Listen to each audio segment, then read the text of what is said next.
if someone were to truly objectively evaluate turmeric, okay, I don't think there's one condition, one health problem that you couldn't find some benefit from taking this right here. It's amazing.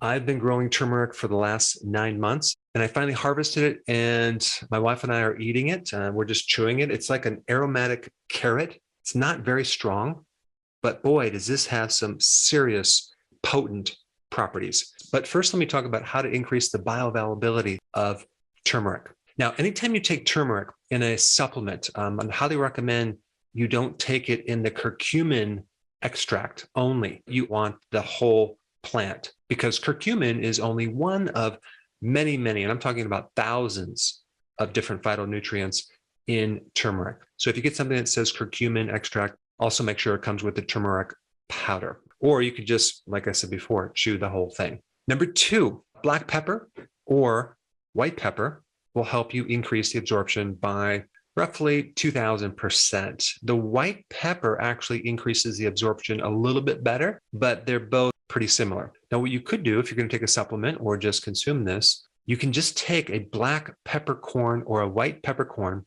and just swallow it. That will help. And thirdly, add some fat at the same time you're consuming it.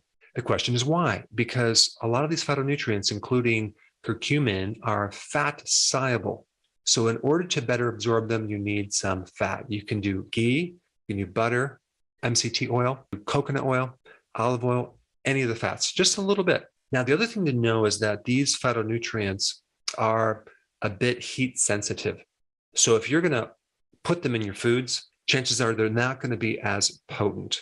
The other point is, if you get a supplement with turmeric or the curcumin extract, make sure you get the one that's freeze-dried, because freeze-dried allows for these enzymes to be activated. So they're in a state that's dormant, but they're not overly processed or heated. So let's just do a deep dive into what this stuff actually can do for your body. Out of all the plants, I would imagine that turmeric is right at the very top as far as the number of studies that were done on this. I'm talking about double-blinded, placebo-controlled studies on all sorts of things. The 2 big areas of research for turmeric are, number 1, inflammation, and number 2, cancer. And the amazing thing about turmeric is that it has virtually no side effects. There's been no deaths, no serious side effects, maybe some slight digestive problems if you have too much. But even at high doses, there's no major serious side effects like there are with medications. And they've compared a lot of different medications to turmeric, and turmeric keeps up with these medication effects. Okay, so let's start with antioxidant potential. It increases glutathione. It increases other antioxidant networks in your body by actually increasing your ability to activate these antioxidants. There are certain genes that turn on or turn off your antioxidants, and turmeric has the ability to turn them on to help fight off free radical damage that's involved with oxidation and inflammation. Turmeric also has potent effects for your brain and nervous system.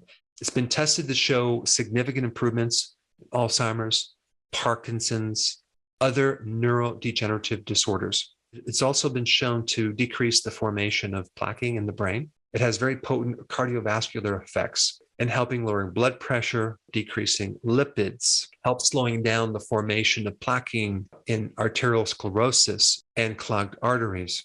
It also protects that inner lining of your arteries, the endothelial layer that is usually most vulnerable to inflammation. Now, from a microbe standpoint, turmeric is a powerful antimicrobial, antiviral, antibacterial, anti-candida, antifungal, antiparasitic, anti-H. pylori. So it's great to take if someone had an infection. It shows great benefits to dermatitis and many other skin problems, psoriasis. It's great for the liver too, to protect the liver against fat formation, fibrosis, which someone develops after they have inflammation in the liver. Because turmeric has very potent anti-inflammatory properties, it's going to slow down fibrosis. Certain things in turmeric also increase bile salts, and that gives you a whole cascade of improving digestion, increasing the fat-soluble vitamins. Turmeric helps support the gut mucosal lining, and that's really important to prevent autoimmune diseases. allergies, and immune deficiencies. Curcumin in turmeric directly targets the DNA to help protect the DNA against free radical damage, to help in the improvement and repair of DNA. It also helps the cells that are damaged commit suicide, and that's a good thing. It's called apoptosis, which is controlled cell death if there's a problem in the cell, which that right there can help lessen the risk for cancer. Curcumin also protects the cell if someone is taking chemo or radiation therapy, as well as increasing the effectiveness of that treatment. Turmeric also helps the endocrine system in many different ways. One big way is to make insulin more sensitive. So if someone has insulin resistance as a pre-diabetic or a diabetic, it helps insulin become more sensitive.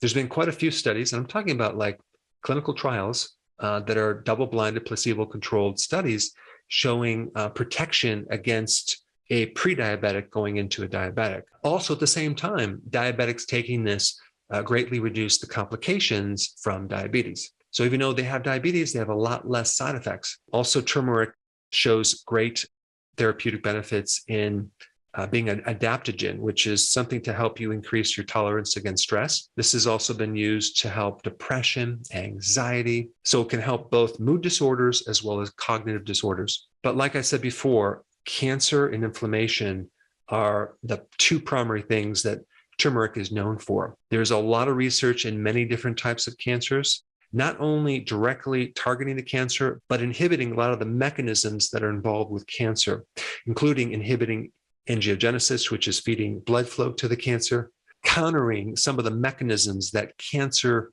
and tumor cells use to suppress your own immune system. So it actually helps your cells prevent the cancer cell from surviving. And also in one study, they found curcumin inside a colon cancer cell, which means that somehow it ended up there, which is a good thing because now that can create some really cool effects. There's many different pathways involved with inflammation. And so curcumin seems to inhibit most of those pathways, which gives a very broad spectrum approach for inflammation. I'll include one study that shows all the different medications that work for inflammation and then how curcumin mimics a lot of these medications. And so curcumin is not actually a root, it's a rhizosome, which is kind of like the stem of a plant that lives underneath the soil to help protect it.